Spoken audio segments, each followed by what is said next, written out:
आप सब अपने दिमाग से ये निकाल दो कि मैं कमज़ोर हूँ या मैं वीक बच्चा हूँ। ऐसा नहीं बोलते हैं।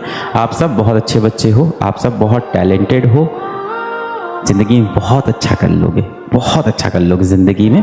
नीट की परीक्षा की एक लिमिटेशन होती है कि नंबर ऑफ़ सीट्स कम है, तो अगर किसी की गलती है तो वो हमारी सरकार की या हमारे देश की इतनी तेज़ी से प्रगति ना कर पाने की, जिस तेज़ी से हमारे देश में जनसंख्या बढ़ी है, यही मैं गलती मानूंगा।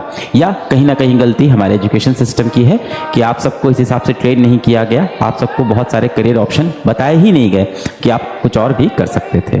मिसाल के तौर पे नीट में 22 लाख बच्चा बैठेगा और लगभग कुछ 40,000 बच्चों को सरकारी मेडिकल कॉलेज की सीट मिलेगी। तो कंपटीशन बहुत टफ है, सीट्स बहुत कम है, आप बहुत अच्छे हो, तो अपने ऊपर से एक गिल्ट हटा दो कि आप में कुछ कमी है। मेरा कर्तव्य यही है कि अगर आपने इस बैच को ख़रीदा है तो आप यहाँ से सही चीज़ें लेके जाएं। जिस चीज़ के लिए आपने बैच ख़रीदा है आपको उस स्तर की शिक्षा यहाँ पे मिले, उस स्तर का मटेरियल यहाँ पे मिले और आप नीट की परीक्षा में सफल हों और अपने जीवन में ज़रूर से सफल हों।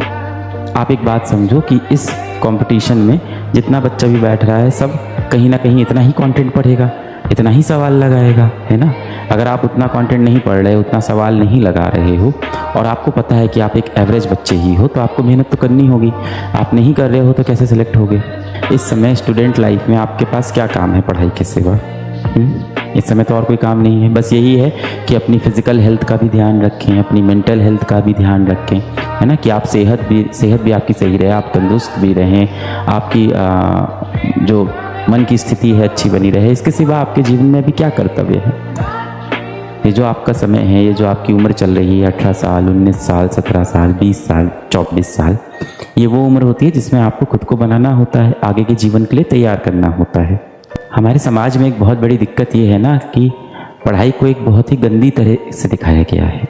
तो अब ये गलती हमसे भी हुई है, शिक्षकों से भी हुई है, अभिभावकों से हुई है, पेरेंट्स से हुई है, सबसे ये गलती हुई है कि हम सब ने बच्चों को ऐसे डरा दिया कि ज़िंदगी बहुत कठोर होने वाली है। तुम 8 घंटे नहीं पढ़ोगे तो तुम्हारा सिलेक्शन नहीं होगा, कल को तुम कूड़ा बिनोगे, क्या होगा तुम्हारा? और कूड़ा बिनना कोई बुरी बात थोड़ी है। अगर आप समाज की कचरा नहीं साफ़ करोगे तो समाज साफ़ कैसे होगा?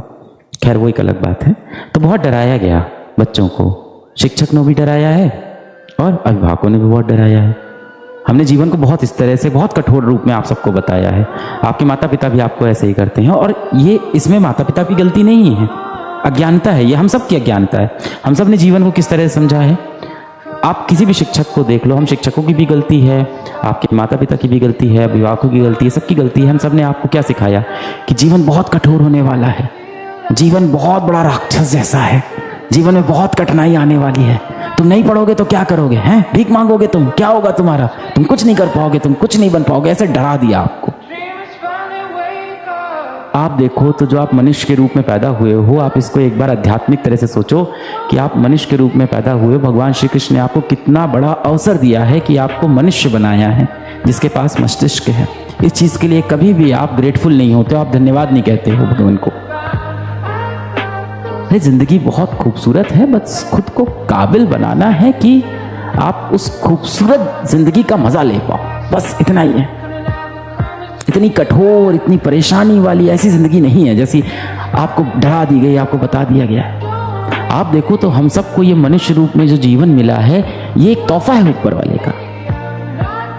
अब इस तोहफे को कितने बेहतरीन तरह से आप इस्तेमाल कर पाते हो, इसके लिए आपको पढ़ लिख के एक अच्छा आदमी बनना है, समझ रखनी है, आपको एक बेहतर इंसान बनना है, बस इसलिए आप पढ़ाई लिखाई कर रहे हो।